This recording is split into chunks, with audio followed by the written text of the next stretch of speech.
Welcome to শিক্ষা সংস্থান। আমরা জানি পশ্চিমবঙ্গে প্রাইমারি এন্ড আপার প্রাইমারি টেটের পরীক্ষার কথা এর আগে মাননীয় শিক্ষামন্ত্রী জানিয়েছেন যে 2026 সালে দুর্গাপুজোর আগেই সেপ্টেম্বর এবং অক্টোবর মাসের মধ্যে আপার প্রাইমারি এবং প্রাইমারি টেটের নতুন পরীক্ষার নোটিফিকেশন এবং ফর্ম ফিল আপ শুরু হওয়ার সম্ভাবনা রয়েছে। এইবারে বিষয়, যারা প্রাইমারি এবং আপার প্রাইমারি টেটের প্রস্তুতি শুরু করছেন বা প্রস্তুতি নিচ্ছেন, আপনাদের কিন্তু আজকে সাবধান করি কয়েকটা বিষয় নিয়ে।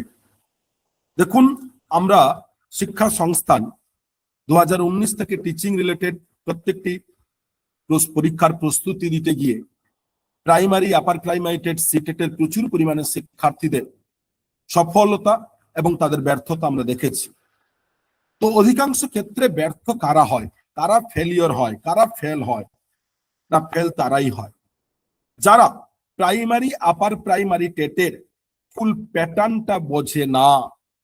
দেখুন, প্রাইমারি এবং আপার প্রাইমারি টেটের প্যাটার্ন কিন্তু বুঝতে গেলে, টেট বুঝতে গেলে আপনাকে প্রথমত টোটাল বিষয়টি বুঝতে হয়, কন্টেন্ট বুঝতে হয়। কি কন্টেন্ট? না, আমরা জানি যে প্রাইমারি এবং আপার প্রাইমারি টেটের 150 মার্কসের এমসিকিউ থাকে, 150টি প্রশ্ন থাকে। কিন্তু এই 150-এর মধ্যে সিডিপি, ল্যাঙ্গুয়েজ 1, ল্যাঙ্গুয়েজ 2 এই তিন মিলিয়ে কিন্তু কত না 90 মার্কস। এই তিনের 90 প্রাইমারি আপার বোথের কম্বো, দুই ক্ষেত্রেই কমন এরিয়া।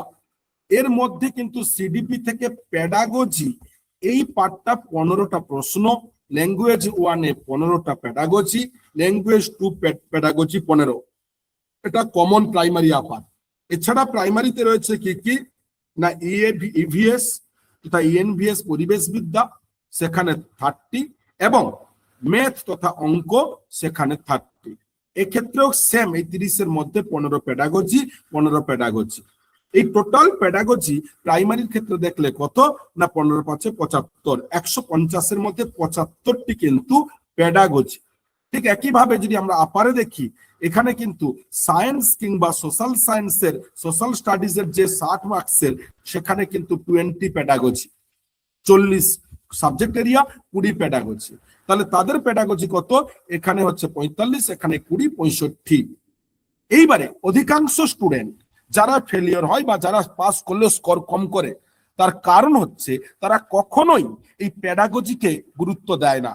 তারা সিডিপি মুখস্থ করে, বাংলা গ্রামার মুখস্থ করে, ইংরেজি করে, ইভিএস করে, অঙ্ক করে, সোশ্যাল স্টাডিজের ইতিহাস, ভূগোল, সংবিধান পড়ে, অঙ্কের ক্ষেত্রে বা বিজ্ঞানের ক্ষেত্রে বিজ্ঞান, অঙ্ক পড়ে। কিন্তু এই যে পেডাগজি অ্যাপ্রক্স 65 বা 75 মানে 50%, এটাকেই কিন্তু সকলে ভাবে কি বাজার চলতি বই প্রচুর পরিমাণে, রীতা, আইলি, ছায়া ইত্যাদি ইত্যাদি প্রচুর পরিমাণে রয়েছে, তাদের বইগুলো পড়ে এবং ভাবে মুখস্থ করে চলে গেলে হয়ে যায়। কিন্তু এইখানেই কিন্তু এই 75 থেকে 65-এর মধ্যে অধিকাংশ ক্ষেত্রে স্টুডেন্টরা এই 15 থেকে 20টা বা 25টার বেশি প্রশ্ন উত্তর দিতে পারে না। আর তার ফলেই কিন্তু তারা ফেল করে, না হলে স্কোর কম হয়, মাথায় মাথায় টেট পাস করে। আর মাথায় মাথায় টেট পাস করলে কিন্তু আপনার চাকরি হবে না, শুধু টেট ডিগ্রি নিয়ে থাকবেন, টেট সার্টিফিকেট নিয়ে থাকবেন। তাই আপনাদেরকে আমরা সচেতন করছি, যে এরিয়া স্টুডেন্টরা ফলো করে না, এটা হচ্ছে সেই পেডাগজি এরিয়া। এই পেডাগজি বলতে কি? পেডাগজি বলতে আমরা বলি এটাকে আবার বিএড লেভেল এরিয়া। মানে কি? আপারের ক্ষেত্রে 65, প্রাইমারির ক্ষেত্রে এটা 75। এভারেজ কোশ্চেন কিন্তু এটা 60 থেকে 70 থাকে। যে এরিয়াগুলো হচ্ছে একজন টিচার কিভাবে ক্লাসরুম কন্ট্রোল করবেন, একজন টিচার কোন প্রসেসের দ্বারা তার স্টুডেন্টদের পড়াবেন, কোন টিচিং মেথড পড়াবেন, অবলম্বন করবেন, বাংলা গ্রামারের ক্ষেত্রে, বাংলা সন্ধির ক্ষেত্রে, বাংলা কারকের ক্ষেত্রে কোন মেথড, প্রত্যেকের জন্য আলাদা আলাদা পদ্ধতি রয়েছে, প্রত্যেকের জন্য আলাদা আলাদা প্রসেস রয়েছে, প্রত্যেকের জন্য আলাদা আলাদা এলিমেন্টস রয়েছে। অনেকে আবার প্রশ্ন করেন বিভিন্ন ক্ষেত্রে, পড়াবে তো সে সাবজেক্ট, আর আবার বিএড কেন করবে, এই ধরনের কোশ্চেন কেন? আরে আপনি কি স্টুডেন্টদের কি শুধু জ্ঞান দিতে যাচ্ছেন? আপনি কি আজ থেকে 2000 বছর আগের আছেন যে শুধু জ্ঞান দেবেন? স্টুডেন্টের সাইকোলজি বুঝবেন না? স্টুডেন্ট পড়তে চায় কিনা, স্টুডেন্টের আগ্রহ আছে কিনা, আগ্রহ না থাকলে আগ্রহ তৈরি করব কিভাবে, মনোযোগ তৈরি করব কিভাবে? আপনাকে এটা জানতে গেলে কিন্তু বিএড ডিএলএড এরিয়া জানতে হয়। আর সেখানেই কিন্তু এই পেডাগজি, এই যে টিচিং সাইকোলজি, এই যে learning psychology, teaching learning process, teaching learning methodology, teaching learning elements, teaching learning format, teaching learning system, teaching learning tools and techniques, এই এরিয়াগুলোই কিন্তু প্যাডাগজি এরিয়া। তাই এই প্যাডাগজি যারা ফলো করেন না তারাই কিন্তু বারবার কপালে ভাঁজ পড়ে। তাই আপনাদের বলছি এবারে কিন্তু প্রাইমারি আপার প্রাইমারি টেট দিনের পর দিন কম্পিটিশন বাড়ছে। সেই 90 পেয়ে কিছু হবে না, বা ফেল করলে তো গেলেন।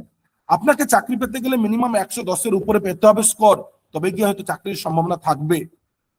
ইন্টারভিউতে কম মার্কস পেলেও ফিরে আসবেন না। তাই এখন থেকে যারা সচেতন নয়, আপনাদের কাছে শিক্ষা সংস্থানের পক্ষ থেকে প্রত্যেক শিক্ষার্থীকে আমরা এই অনুরোধ করব, যারা এখন থেকে প্রস্তুতি নিন এবং নিজের লক্ষ্য পূরণ করুন।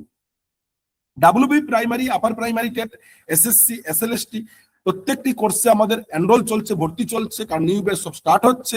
তাই যারা আমাদের অফলাইন অনলাইন কোর্সে জয়েন করতে চান অবশ্যই তারা আমাদের নির্ধারিত নাম্বার 8100447434 এই নাম্বারে কল করুন কিংবা হোয়াটসঅ্যাপ করুন এবং অ্যাডমিশন প্রসেসে আসুন। ধন্যবাদ।